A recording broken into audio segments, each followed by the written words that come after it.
everyone, and welcome back to our channel to the 52-week series. I know I'm traveling, so I'm trying to keep these videos coming to you, but I want to make sure I stay consistent and getting everything out here. And I'm excited to have you join us as we continue our journey on mastering government contract. Okay, I'm Akeisha Foster, your GovCon coach, and I'm here to help you along the way. Just be patient with me. We will get the content out to you. I just want to make sure that I'm getting you content that's going to really add value. And if it's not going to add value, then it's no need for me to record it. Okay, this week we're going to focus on the critical foundation of your capability statement.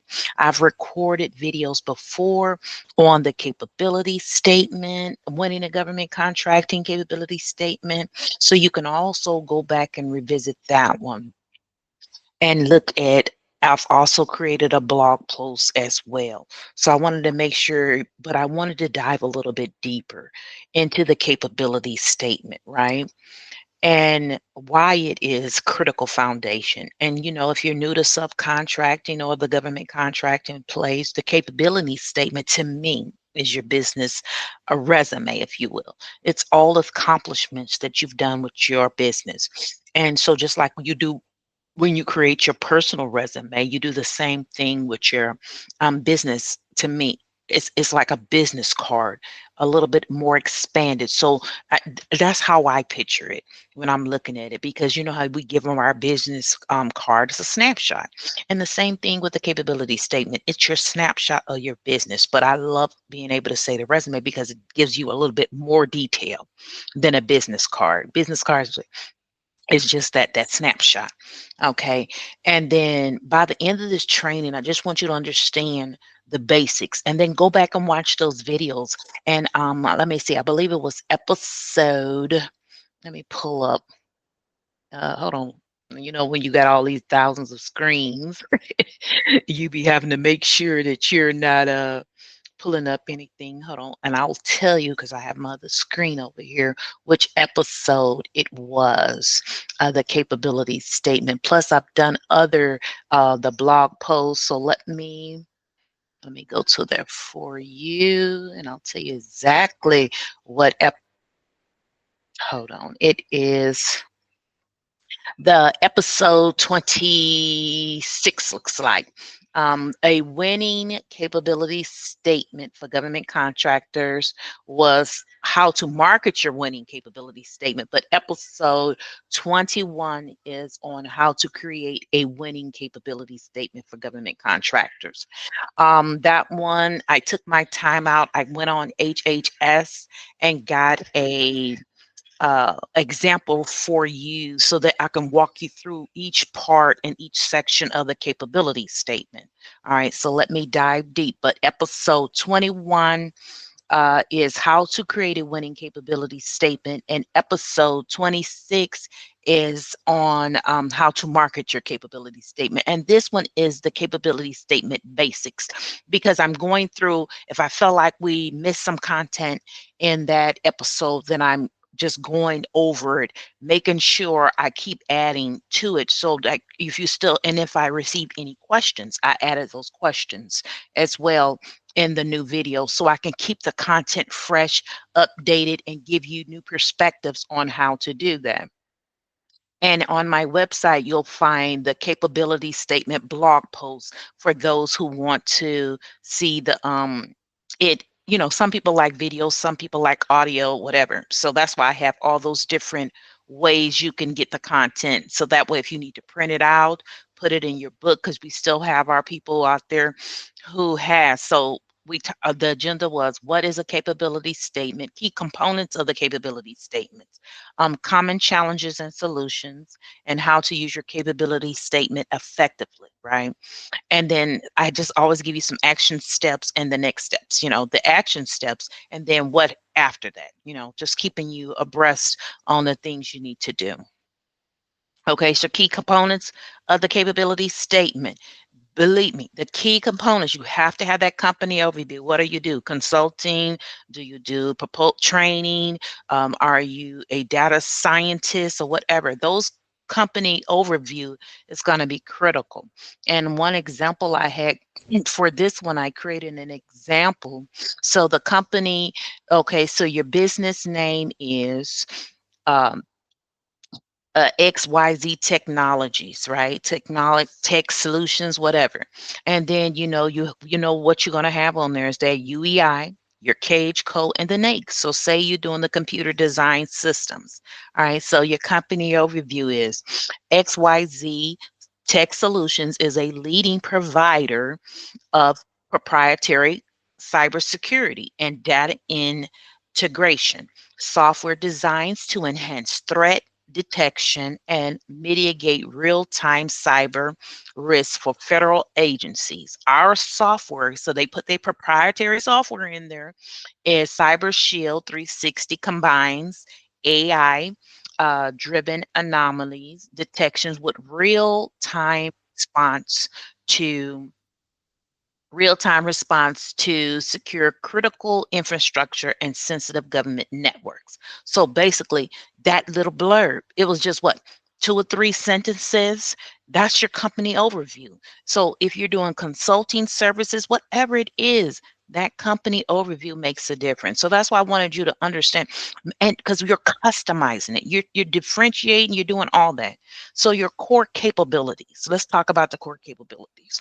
So your core capabilities, the proprietary Cyber Shield 360 platform.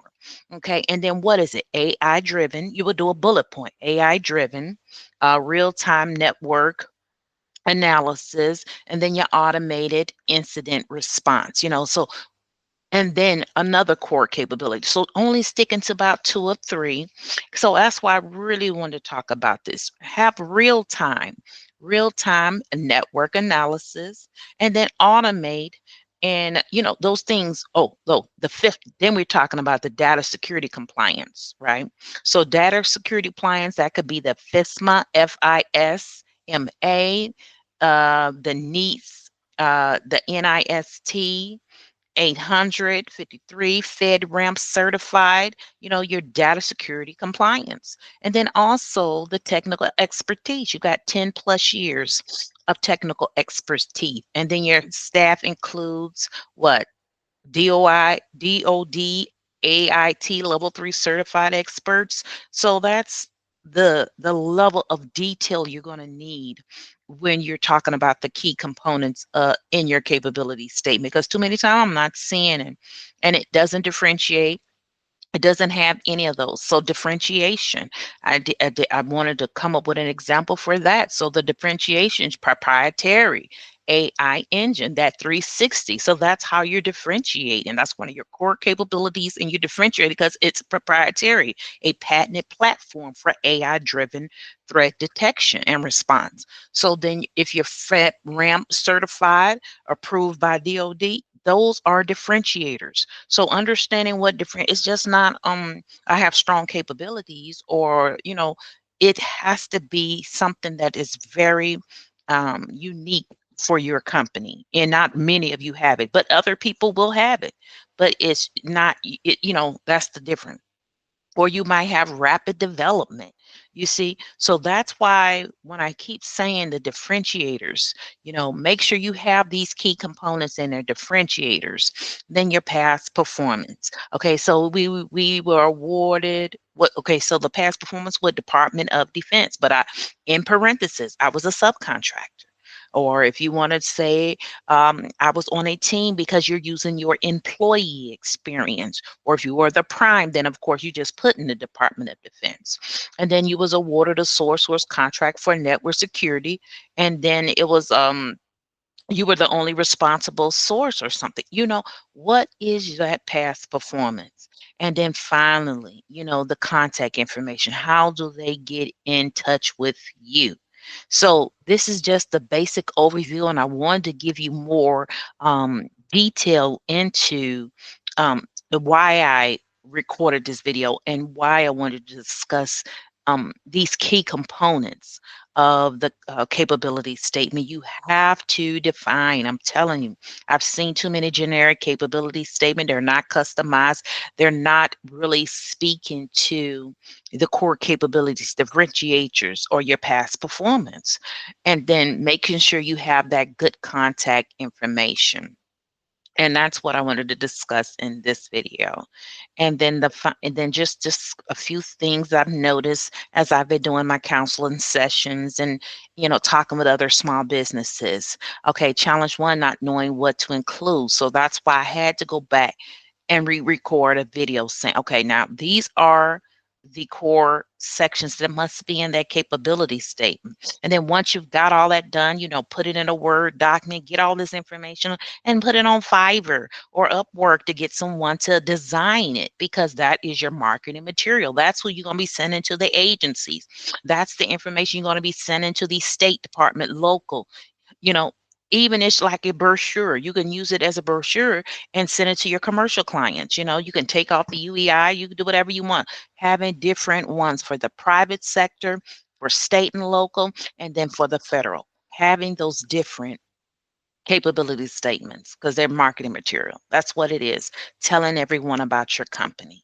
And then using these proven structures, these sections, you have to include it. The competencies, differentiators, past performance, your company data, your NAICS codes, and with the state, it could be commodity codes, because in the state of MO, we're doing commodity codes, those US codes, those different codes for the commercial. And then challenge two, your capability statement is not standing out, making it visually appealing, concise, 1 to 2 pages. I always recommend one, because they stop reading after too many pages. And then if it's two, because you have a lot of extensive, but keep it brief and keep it clean and neat so that they can get there. And then tailor it for each agency or prime contractor you're targeting, because they can tell when you just sending them a generic capability statement, but you want them to know that you've thought about it. You're actively targeting that agency. And then challenge number three, not leveraging your capability statement effectively. All right. Don't just have one version, customize it for specific opportunities and use it strategically when networking. So that is some of the things that I'm noticing. I'm going to keep the videos learn. Excuse me, keep the videos very short so that way we can make sure. But early in my career, I've learned, when I first got started with doing government contracting and then, marketing me, I could not keep it generic. I had to customize it. And too many times you're not customizing it. And then it'll improve the people reaching out to you when they see that you've taken the time to customize that capability. And I normally use the Federal Access platform because we have the introduction capability statement to prime contractors. It's very customized, and it's giving them a little bit more information when I'm really serious, especially when you're reaching out to these large, they want to learn a little bit more about you. So getting started, if you're just getting started, don't worry about making it perfect. Just get the capability statement draft. Use Google Docs, use a Word document, and refine it as you continue to send it out.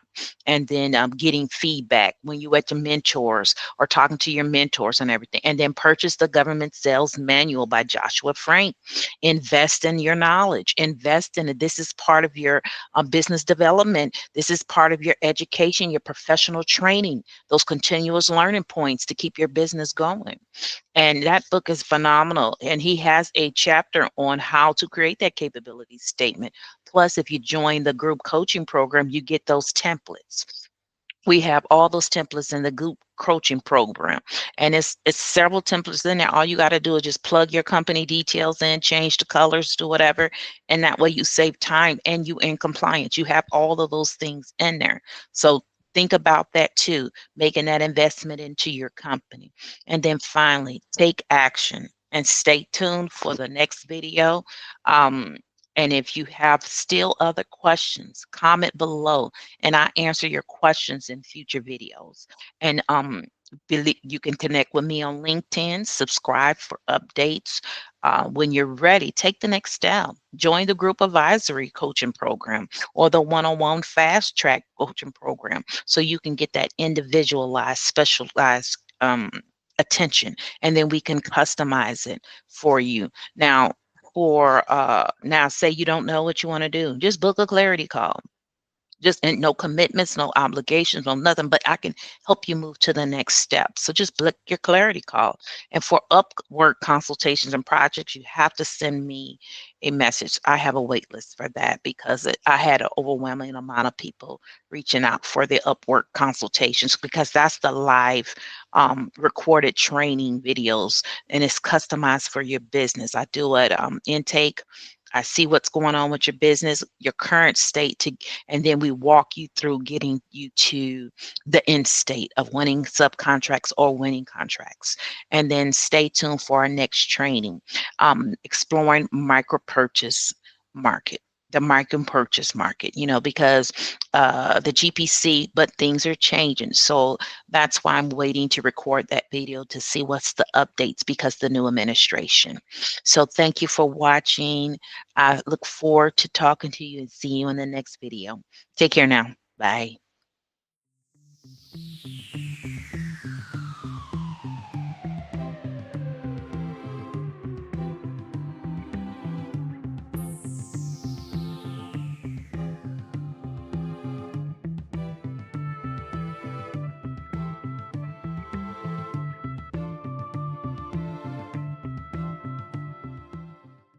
Let's talk about the importance of having a coach.